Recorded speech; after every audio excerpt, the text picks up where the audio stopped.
ज्या खेळाचे नियम देवेंद्र फडणवीसांनी बनवले, ज्यात प्यादेही त्यांचीच होती, त्या खेळाचा नियम बदलणारा खेळाडू त्यांनीच तयार केला आणि तो म्हणजे एकनाथराव शिंदे. मुंबई महापालिकेच्या निकालानंतर शिंदे गटानं भाजपचाही विचार करायला हवा होता. मात्र त्याच गोष्टीमध्ये महायुतीत भाजपनं 89 जागा जिंकल्या तर शिंदे गटाने केवळ 29 जागा मिळाल्या. बहुमताचा आकडा 114 असूनही भाजपला एकट्याने सत्ता स्थापन करता येत नाही आणि हाच सर्वात मोठा शिंदेंचा प्लस पॉइंट ठरला. शिंदे सहजासहजी भाजपला साथ देऊन भाजपचा पहिला महापौर निवडून आणतील असं सध्या तरी काही दिसत नाही.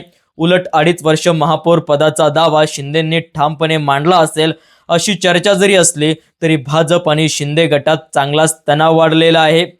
याच पार्श्वभूमीवर शिंदे गटाने आपल्या 29 नगरसेवकांचा हॉटेलमध्ये ठेवण्याची जबाबदारी घेतलेली आहे. कारण त्यांना माहिती आहे हा महाराष्ट्र आहे आणि या ठिकाणी फोडाफोडीचं राजकारण होईल. कारण 2022 मध्ये गुवाहाटीची हॉटेल पॉलिटिक्स करणारे शिंदे आता मुंबईत तीच रणनीती वापरत आहेत.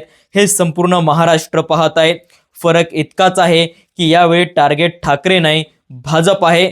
ठाण्यात शिंदेंकडे स्पष्ट सत्ता असल्याने तिथे त्यांना भाजपची गरज नाही, पण मुंबईत मात्र भाजपची शिंदेंवर अवलंबून आहे आणि शिंदे ही भाजपशी पूर्णपणे पंगा घेऊ शकत नाही.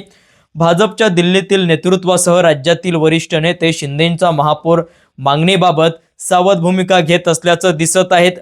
कारण 89 विरुद्ध 29 असताना महापौर पद शिंदेंना देणं भाजप कार्यकर्त्यांना मान्य होत नाही. थोडक्यात मुंबई महापालिका हा केवळ स्थानिक सत्तेचा प्रश्न नाही तर राज्याच्या राजकारणातील पॉवर बॅलन्स ठरणारा प्रश्न आहे.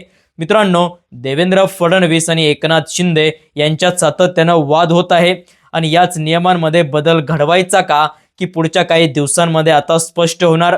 तुम्हाला काय वाटतंय? एकनाथ शिंदे हालचाली करतील का? कमेंटमध्ये नक्की लिहा. माहितीपूर्ण अपडेटसाठी आपल्या चॅनलला सबस्क्राईब करा.